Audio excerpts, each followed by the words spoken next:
তাওহিদ হৃদয়কে technical committee শাস্তি দিয়েছেন, সেখানে 2 ম্যাচের বহিষ্কারাদেশ ছিল এবং একদম টুর্নামেন্টের বাইলজ বা প্রোটোকল অনুযায়ী আসলে 4 থেকে 7টা ডিমেরিট পয়েন্ট পেলে সেক্ষেত্রে 2 ম্যাচের একটা সাসপেনশন থাকে এবং টেকনিক্যাল কমিটি সেই অনুযায়ী তাকে শাস্তি দিয়েছেন।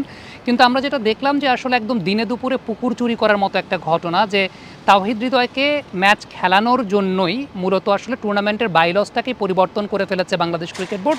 একটা মেমো কিন্তু এসেছে যেখানে বলা আছে যে হঠাৎ করে 4 থেকে 7 ডিমেরিট পয়েন্ট পেলে একজন প্লেয়ার একটা ম্যাচের জন্য বহিষ্কারাদেশ পাবেন এবং টুর্নামেন্টের এই স্টেজে এসে হঠাৎ করেই এই পরিবর্তনটা তো অবশ্যই প্রশ্নের জন্ম দিয়েছে এবং সেটা অনেকটা দিনে দুপুরে পুকুর চুরি করার মতোই ঘটনা, যে তাওহিদ হৃদয় যাতে ম্যাক্সিমাম নাম্বার অফ ম্যাচে সুপার লিগে খেলতে পারেন মোহামেডানের হয়ে, সেই কারণে সেটা করা হয়েছে। এখন দেখেন, একটা বিষয় কিন্তু উল্লেখযোগ্য, সেটা হচ্ছে টেকনিক্যাল কমিটি বা ডিসিপ্লিনারি কমিটি যে শাস্তিটা দিয়েছে, তার মানে আপনি টেকনিক্যাল কমিটির প্রতি কিন্তু সেই সম্মানটা আসলে প্রদর্শন করলেন না। এবং যেমনটা আমরা জানতে পেরেছি, ক্রিকেট পাড়ায় গুঞ্জন আছে যে টেকনিক্যাল কমিটির প্রধান এনামুল হক মনি সাহেব তিনি পদত্যাগও করেছেন আসলে এই কারণে, যদিও তিনি হয়তো বা তার ওয়ার্কলোড বা কনফ্লিক্ট অফ ইন্টারেস্টের অনেক কিছুর কথা বলেছেন, বাট ক্রিকেট পাড়ায় এরকম একটা গুঞ্জন আছে।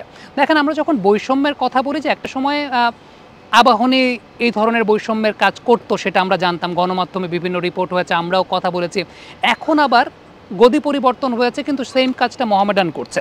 এখন সেটা তো অবশ্যই প্রশ্নের উদ্রেক করে। এখন দিনে দুপুরে যদি ব্যাপারটা এরকম ঘটে, যেটা নিয়ে আসলে বলার কেউ নাই, একদম কেয়ারলেসভাবেই কাজটা করা হচ্ছে, হঠাৎ করে আপনি টুর্নামেন্টের বাইলসটা পরিবর্তন করে ফেলছেন, সেটা তো অবশ্যই কোনো ভালো দৃষ্টান্ত স্থাপন করছে না। আমরা যখন ক্রিকেট বোর্ডের কোনো ভালো ব্যাপারে নিয়ে কথা বলছি, 3rd ডিভিশন কোয়ালিফাইং ক্রিকেট লিগটা চালু হয়েছে, যেখানে প্রায় 1200 নতুন ক্রিকেটার যুক্ত হয়েছেন, সেটা নিয়ে যেমন আমরা বলছি, ঠিক তেমনিভাবে এরকম কোনো ঘটনা যখন ঘটবে তখন তো সেটা নিয়েও বলতে হবে, সমালোচনার কাজটাও তো আসলে আমাদেরকে করতে হবে। কারণ একদম দিনে দুপুরে আপনি প্রকাশ্যে এই কাজটা যখন করছেন, সেটা একটা প্রশ্নের তো উদ্রেক তো অবশ্যই করছে এবং সেটা অবশ্যই এই টুর্নামেন্টের মানটা নিয়েও কিন্তু প্রশ্নটা তুলে দিচ্ছে। মাইন্ডেড, এটা কিন্তু একটা লিস্টে টুর্নামেন্ট, মানে এটা কিন্তু যেন তেন কোনো টুর্নামেন্ট না, এটা একটা লিস্টে লিগ এবং এখানকার প্রত্যেকটা ম্যাচ কিন্তু লিস্টের অধিভুক্ত। তো হঠাৎ করে আপনি যখন এরকম বাইলজের পরিবর্তন করবেন, সেটা তো অবশ্যই একটা প্রশ্নের উদ্রেক করবে এবং টুর্নামেন্টের মানটা নিয়েও একটা প্রশ্ন তুলবে।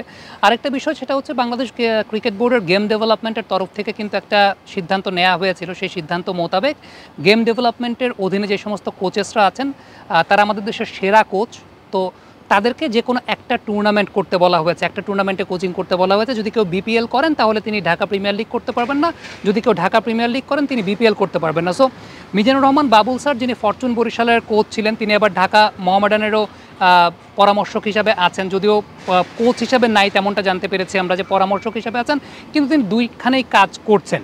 তো এটাও কিন্তু আসলে নিয়মের বহির্ভূত একটা ব্যাপার এবং সেটা যে কোনো একটা দলের জন্য, যেটা একটা ইনজাস্টিস তৈরি করে।